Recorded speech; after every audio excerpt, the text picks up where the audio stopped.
une grande fierté de vous voir à nouveau faire preuve de votre fidélité à notre engagement politique et idéologique.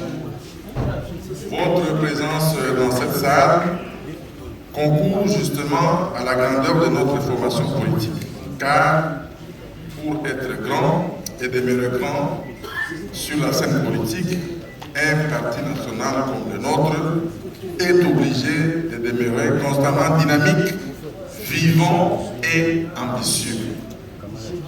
Aussi, voudrais-je profiter de cette occasion pour rendre un vivant hommage au président national du PPRD, son Excellence Joseph Kabila Kabange, pour son engagement et sa détermination à faire du parti en pleine restructuration une véritable plateforme de rassemblement et d'éveil de la conscience nationale des Congolaises et Congolais, un témoignage de notre engagement patriotique pour un Congo uni, fort et prospère.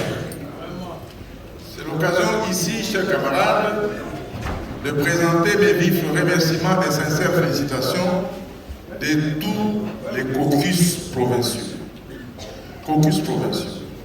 Ici présents dans la salle, à travers leur président, pour n'avoir ménagé aucun effort pour la réussite de cette matinée. Bravo pour le pays.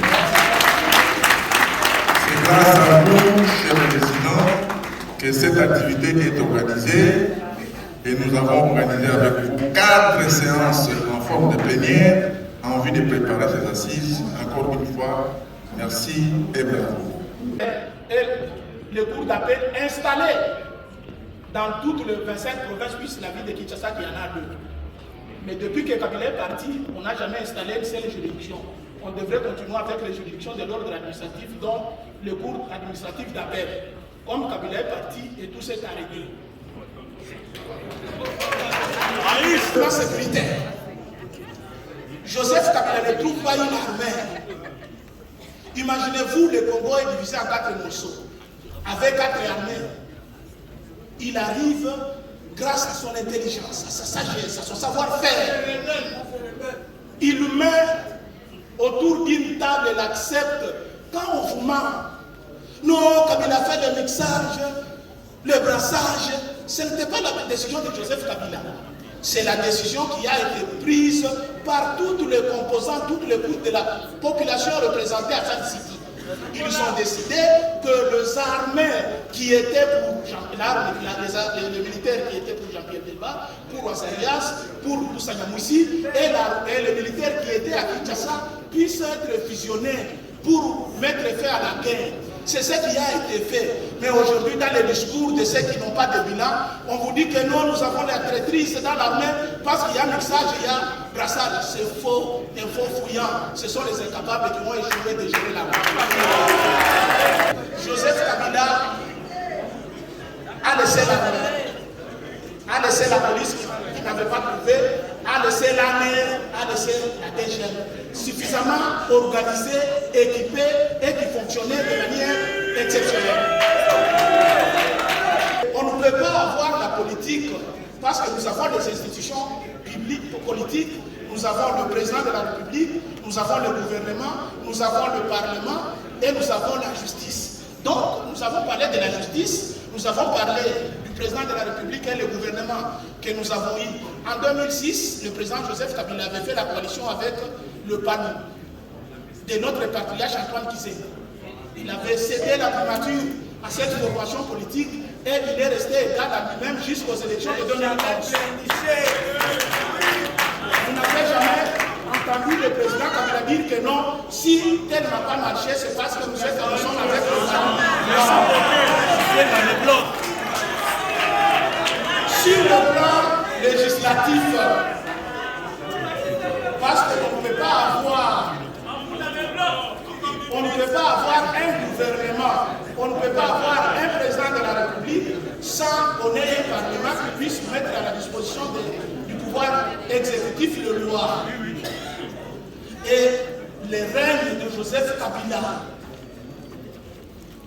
de 2001 à 2018 a produit 300 lois Et ce sont ces lois qui régissent la vie aujourd'hui. Et la particularité de cette période, la chambre de basse a été dirigée que par le camarade du PPD. On commence avec Kamere, on vient avec Bouchard et on termine avec les camarades premier vice-président. Et c'est pendant le règne avant les élections de 2018. J'ai dit, ici nous sommes avant les élections de 2018. Là où le président Kabila était président de la République et il y avait les camarades qui l'accompagnaient. Parce que le camarade Jamil n'a pas accompagné le président Kabila, il a accompagné les autres qui n'ont pas reconnu ses efforts.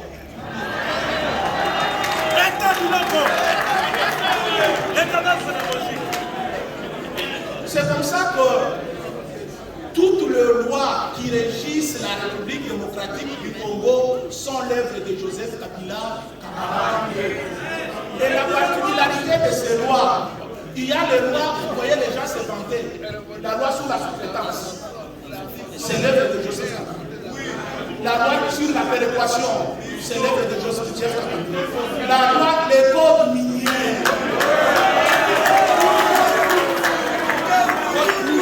Ces codes miniers, donnent le moyen. Si vous voyez les gens qui disent que non, aujourd'hui on a un budget de 16 millions, c'est grâce à nous, c'est grâce au président Opeminaku, c'est grâce au président Joseph Kabila. Sur le plan social, on ne peut pas parler du social lorsqu'on ne parle pas de l'économie. Le président Joseph Kabila trouve un pays qui n'existait presque pas, surtout le plan. Les indicateurs macroéconomiques étaient au rouge.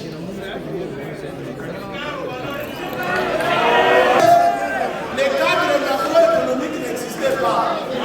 Le président Kabila trouve un budget de 300 000 $. Il laisse un budget de 7 milliards. Il trouve la réserve de charge à 51 millions. Il laisse 1,8 milliard dans la caisse de l'État le jour qu'il passait les commandes. Les secteurs éducatifs étaient parmi les priorités de Joseph Kabila. Avant Joseph Kabila, les taux d'analphabétisation étaient très élevés. Il n'y avait pas d'école dans la plupart de nos villages. C'est comme ça que les enfants qui vivaient dans les milieux ruraux étaient sacrifiés. Mais avec l'arrivée de Joseph Kabila, c'est là où nous devons applaudir fortement pour les camarades Macaire. Quand il était le ministre de l'EPSP, il a signé beaucoup d'arrêtés d'agrément des écoles et aujourd'hui nous avons les écoles dans tous les villages de la République démocratique du Congo. Et cette situation a été accompagnée par la réhabilitation et la construction de nouvelles écoles. Et l'enseignant en 2002 touchait l'équivalent de $28 et il touchait ça après 6 à 7 mois. Mais quand le président Joseph Kabila arrive, il a ramené le salaire à plus de $100 et il n'avait pas un seul mois d'arriéré quand il laissait le pouvoir. Les universités étaient presque inexistantes. Il n'y avait que quelques universités. Dans l'espace Kassai, il n'y avait aucune université. Au Katanga, une seule. Et partout ailleurs, tout le monde devait quitter sa province d'origine, soit aller à Kinshasa, à Kisangani ou à Lubumbashi. En 2011, il n'y avait pas plus de 15 universités publiques. Le professeur était à moins de 500. Mais quand le président Joseph Kabila part en 2018, il a laissé les universités dans toutes les provinces. Les professeurs, ils sont partis de 500 à 3500 et ils touchaient l'équivalent de $2000.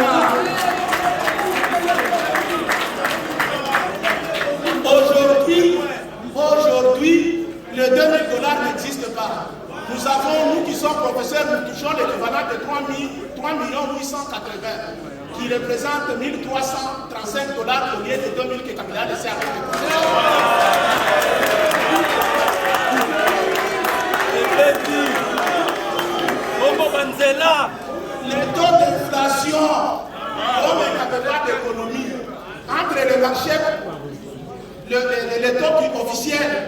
et le taux parallèle, la différence était de 180%. Donc vous prenez les dollars 10 000, vous allez vendre ça à 20 000. Et c'était chaque jour qu'on avait 2 à 5% de hausse.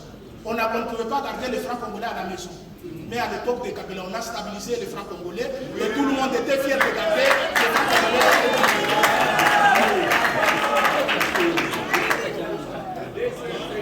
Que perdez viva. Pour conclure,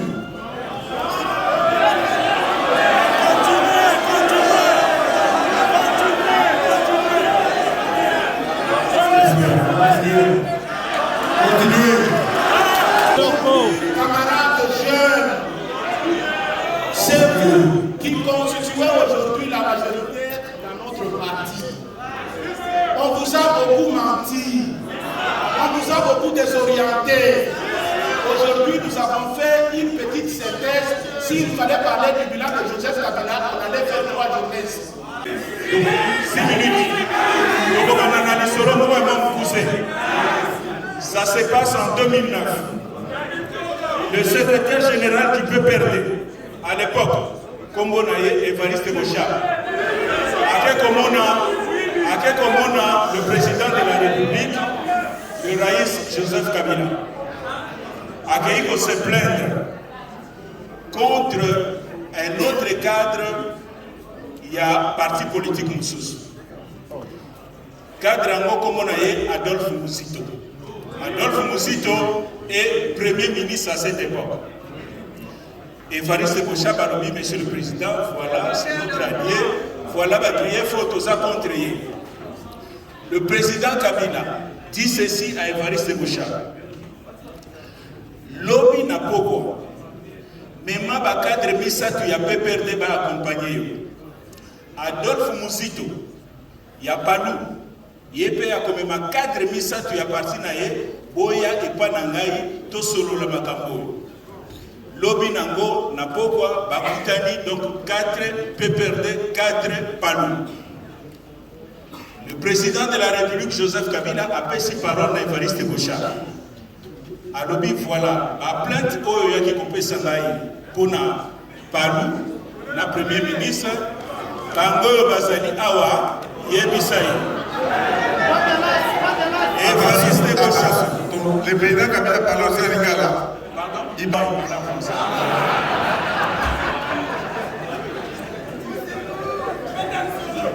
Le président et secrétaire général de la PPRD a avancé 4 griefs contre le premier ministre.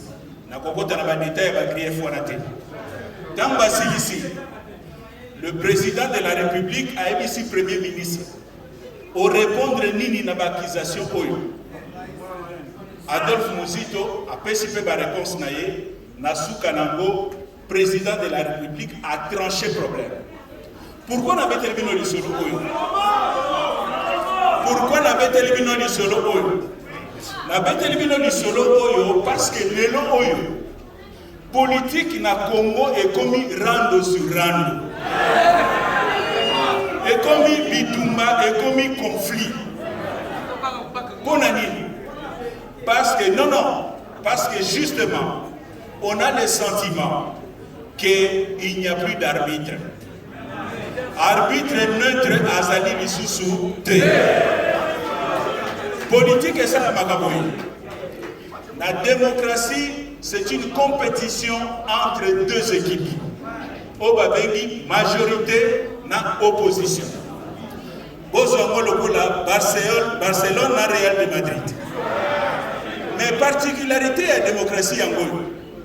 Avant match Banda, na stade, on va demander aux spectateurs, aux supporters, de voter entre les 2 capitaines des 2 équipes, nani akokoma arbitre un match. Et Oyako gagné, Akozala élu arbitre, abimi na terrain, akena vestiaire, kolata teni à arbitre. À zongi na terrain a commis pour arbitrer match.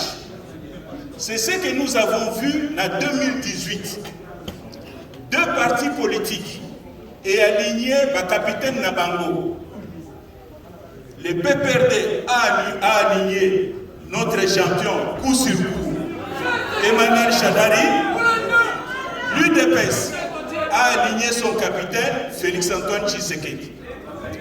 La CENI a proclamé capitaine de l'UDPS comme vainqueur à l'élection. Maintenant, normalement, à partir de la prestation et serment, ce capitaine ne fait plus partie de l'UDPS. A commis arbitre, constitution lobby, l'arbitre institutionnel. Arbitre institutionnel, il y a match. Mais les locaux n'ont ni attention et amis qui n'ont pas match. Parce que justement, on a le sentiment que match est sous un arbitre. On appelle ça des exemples. Exemple à Liboso, le vice-président Obemina. Prenons le cas où le président intérimaire il y a UDPS, Augustin Kabouya, à l'équipe à télévision, a fini vice-président il y a PPRD Obemina. Dans une démocratie apaisée, le vice-président Minab a un arbitre du jeu institutionnel qu'on appelle le président de la République pour se plaindre.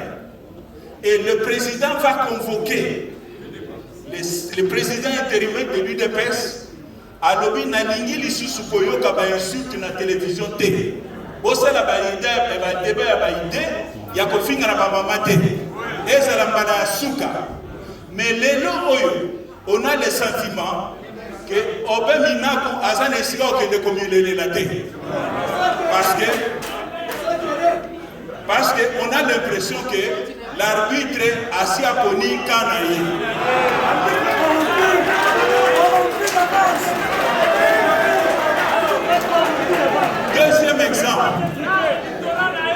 Deuxième exemple. Beaucoup de cadres y a peu perdu. Les lots, ils ont un sentiment que les membres mingi a union sacrée pour la nation. Bazui FRDC, où est l'armée nation nationale. Logo la branche armée est union sacrée.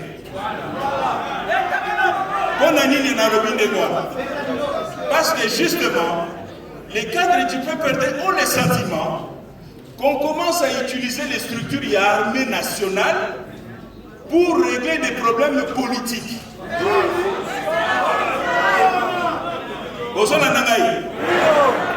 Alors que normalement, le commandant suprême, qui est le garant du bon fonctionnement des institutions, il fallait que les Bissamilo Kowana. Alors, le problème politique va être réglé par les structures politiques ou judiciaires. L'armée ne peut pas interférer dans les questions politiques. Donc, le fait que Tozobeta Gemoko, où les gens, équipe Moko, ont un sentiment que l'arbitre a sous son traiteur et comme match Bikoumou. Et comme match Kwata. Et ça, ce n'est pas bon. Et le Koana est en résumé, en conclusion, Bino Bosaba cadre ya premier parti politique et opposition. Parti phare, il y a FCC. Il faut tout Bunda pour la démocratie na bisopo et l'ENDA. Il faut tout soit un vrai arbitre pour azali neutre na makamunyo so. La population fasse confiance à Joseph Kabila Kabange. Ça veut dire qu'on fasse confiance au PPRD. Si je dis Joseph Kabila Kabange, parce que tout le monde est pas politique. Néanmoins, Joseph Kabila Kabange est le président du PPRD. Et j'appelle la population à faire confiance à Joseph Kabila. D'ailleurs, qui a fait ses preuves, c'est un homme qu'on ne peut même plus présenter.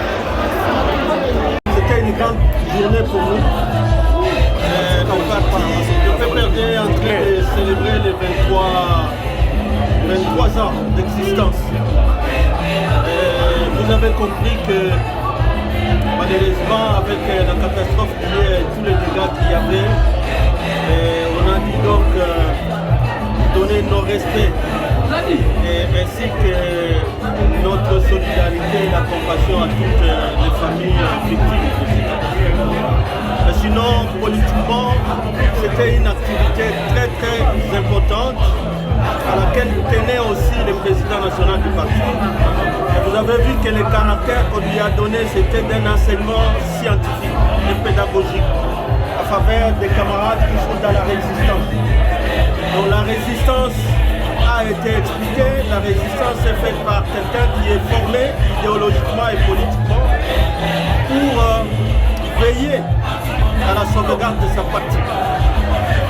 C'est 23 ans, ça semble petit, mais ce n'est pas peu non plus comme nombre d'années, comme nombre de maturation, de maturité politique pour un parti politique.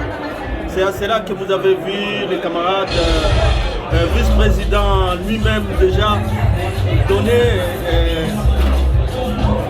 ces anecdotes de noces politiques en réalité que ce PPRD et son initiateur a signé avec le peuple pour le faire avancer. Vous avez vu que le premier président, le premier secrétaire général de ce parti, le camarade Tchikez Diemou, a parlé de la genèse, de l'origine même de la création et des motivations qu'il y avait pour l'initiateur de ce parti-là, pour qu'il ait un instrument politique pour mener sa vision de ce pays. Vous avez vu aussi qu'on a parlé de ces grands bilans en réalité qui étaient en réalité Kabila a hérité d'un pays qui n'existait plus. Mais tout ce qu'il a fait pour que ce pays soit réunifié, ce pays soit démocratisé, ce pays, on y amène quand même une classe politique qui comprenne ce que c'est que la conquête politique d'un pouvoir. Et que dans ça, il y a eu organisation des élections sur tous les plans, sur le plan politique, sécuritaire, sur le plan socio-économique. Tout a été brillamment développé par tous les intervenants. Il y avait d'ailleurs un éminent professeur, Auguste Mampouya, qui était aussi là pour amener sa contribution scientifique de ce qu'est un parti politique dans une démocratie. Comme vecteur, en réalité, on ne peut pas parler de la démocratie si on n'a pas de partis politiques qui sont censés être des vecteurs de l'expression du suffrage. Alors, monsieur Ferdinand, je crois que ça vous a été dit, le professeur Auguste Mampouya vous a dit qu'un parti pour revenir, il doit être capable d'imprimer une nouvelle offre politique. Mais avec les interventions qu'il y avait, vous avez compris que le PPRD a tous les atouts. Et surtout par rapport à ceux qui sont là aujourd'hui, où le peuple a perdu tout son espoir. L'élan que Kabila a laissé avec les régimes en place, on a perdu les repères. Le peuple est presque en débandade. Le pays semble ne pas être dirigé. Vous avez vu même l'anecdote donnée par l'autre intervenant de circonstance, Thomas Louaka, qui a parlé d'un arbitre. Un pays en réalité dans la conception constitutionnelle, c'est que l'article 69 de la Constitution parle d'un arbitre. Quand on est chef de l'État, on ne doit pas être dans un camp. Mais ce n'est pas l'impression que nous avons aujourd'hui, où malgré la crise profonde, aujourd'hui on a l'impression que les chefs de l'État ignorent qu'il y a un article 69 qui le rend, lui, l'arbitre, qu'il ne doit pas se ranger dans un camp contre les autres. Voilà, donc le PPRD a démontré, je crois, aujourd'hui que c'est encore un parti très fort, organisé et qui est structuré de la base jusqu'au sommet. Et cela, c'est pour apporter de l'espoir encore à cette population, pour le ramener sur ce chat-là. Mais bien sûr, ça a été clair. Quelqu'un qui n'a plus de repères, qui ne donne plus d'espoir, là où tous les processus électoraux, tous les processus des pays, Luanda, en Tanzanie, c'est pas ils sont à Doha et tout ça. Mais vous comprenez que dans tout ça, ce qu'ils recherchent, c'est ils sont à l'aise que quand ils sont avec le Rwanda, ils sont à l'aise que quand ils sont avec les M23, que quand ils sont avec Museveni, mais ils ne sont pas à l'aise quand ils sont avec les autres compatriotes du pays. Voilà, donc c'était clair. Cette consultation-là ne nous concerne pas, ne concerne pas les FCC. Ça a été rappelé par les camarades, brillamment par les camarades secrétaires permanents, dans des mots très, très forts. Peuple